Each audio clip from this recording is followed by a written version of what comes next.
ಒಂದು ಕಲ್ಲು, 2 ಪಾಠ. ಜೀವನದ ಸತ್ಯ ಇಲ್ಲೇ. ಒಂದು ಸಣ್ಣ ಹಳ್ಳಿಯ ಸಮೀಪದಲ್ಲಿ ದಟ್ಟ ಕಾಡು ಇತ್ತು. ಆ ಕಾಡಿನ ಮಧ್ಯೆ ಒಂದು ಹೆದ್ದಾರಿ ಹಾದು ಹೋಗುತ್ತಿತ್ತು. ದಿನವೂ ಗಾಡಿಗಳು, ಜನ, ವ್ಯಾಪಾರಿಗಳು, ಮಕ್ಕಳು ಎಲ್ಲರೂ ಈ ದಾರಿಯನ್ನು ಬಳಕೆ ಮಾಡುತ್ತಿದ್ದರು. ಆದರೆ ಈ ದಾರಿಯಲ್ಲಿ ಒಂದು ದೊಡ್ಡ ಸಮಸ್ಯೆ ಇದ್ದಿತು. ದಾರಿಯ ಮಧ್ಯದಲ್ಲಿ ಒಂದು ದೊಡ್ಡ ಕಲ್ಲು ಬಿದ್ದುಕೊಂಡಿತ್ತು. ಯಾರೇ ಹೋಗಲಿ ಕಲ್ಲಿಗೆ ತಾಕಿ ಜಾರಿ ಬೀಳುವುದು ಅಥವಾ ತಮ್ಮ ಗಾಡಿ ನಿಲ್ಲಿಸುವುದು. ಎಲ್ಲರೂ ಕಲ್ಲನ್ನು ನೋಡಿದರೂ ಯಾರೂ ಅದನ್ನು ತೆಗೆದುಹಾಕಲು ಯತ್ನಿಸಲಿಲ್ಲ. ಜನರ ಮಾತು ಒಂದೇ, ಯಾರು ಹಾಕಿದ ಕಲ್ಲು ಅವರು ತೆಗೆದುಕೊಳ್ಳಲಿ, ಈ ಕೆಲಸ ನಮಗೇಕೆ, ಸರ್ಕಾರ ಏನೂ ಮಾಡ್ತೇ ಇಲ್ಲ. ಹೀಗಾಗಿ ಪ್ರತಿದಿನ ಜನರು ಕಲ್ಲನ್ನು ದೂರುತ್ತಾ, ಮೆರೆಯುತ್ತಾ, ಗಾಳಿ ಕೊಡುತ್ತಾ ತಮ್ಮ ದಾರಿಗೆ ಹೋಗುತ್ತಿದ್ದರು. ಒಂದು ಸಂಜೆ ಹಳ್ಳಿಯಲ್ಲಿನ ರಾಘವ ಎಂಬ ಯುವಕ ತಡವಾಗಿ ಕೆಲಸ ಮುಗಿಸಿ ಮನೆಗೆ ಹಿಂತಿರುಗುತ್ತಿದ್ದ. ದಾರಿ ಕತ್ತಲಾಗಿ ಗಾಳಿ ಬೀಸುತ್ತಿತ್ತು.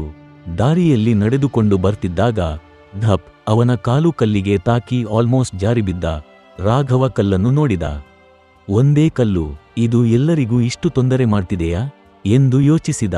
ಅವನು ಟಯರ್ಡ್ ಆಗಿದ್ದರೂ ಮನೆ ತಲುಪಬೇಕಿತ್ತು. ಆದರೆ ಕಲ್ಲನ್ನು ಅಲ್ಲೇ ಬಿಟ್ಟು ಹೋಗುವ ಮನಸ್ಸು ಬಾರದ.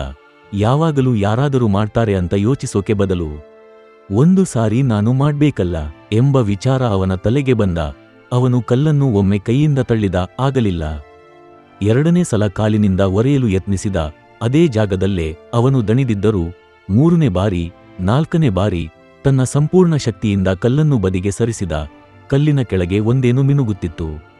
ಕುತೂಹಲದಿಂದ ನೋಡಿ, ಒಂದು ಸಣ್ಣ ಚೀಲ. ಆ ಚೀಲದ ಮೇಲೆ ಒಂದು ಕಾಗದ ಅಂಟಿತ್ತು. ಈ ಕಲ್ಲನ್ನು ತೆಗೆದವರು ನಿಜವಾದ ನಾಯಕರು, ಇವರಿಗೆ ಈ ಬಹುಮಾನ.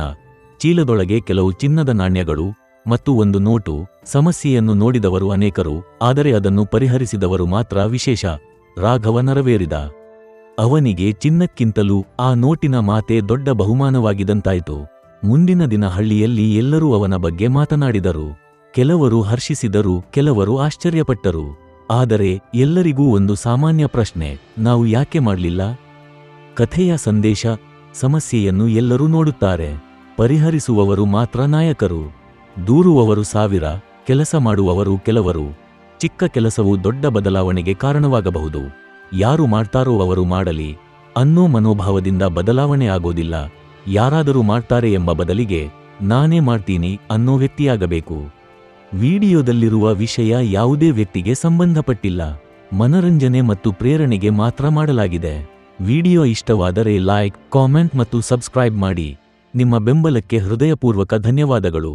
ಮತ್ತಷ್ಟು ಉತ್ತಮ ವಿಷಯಗಳೊಂದಿಗೆ ಶೀಘ್ರದಲ್ಲೇ ಭೇಟಿ ಮಾಡುತ್ತೇವೆ.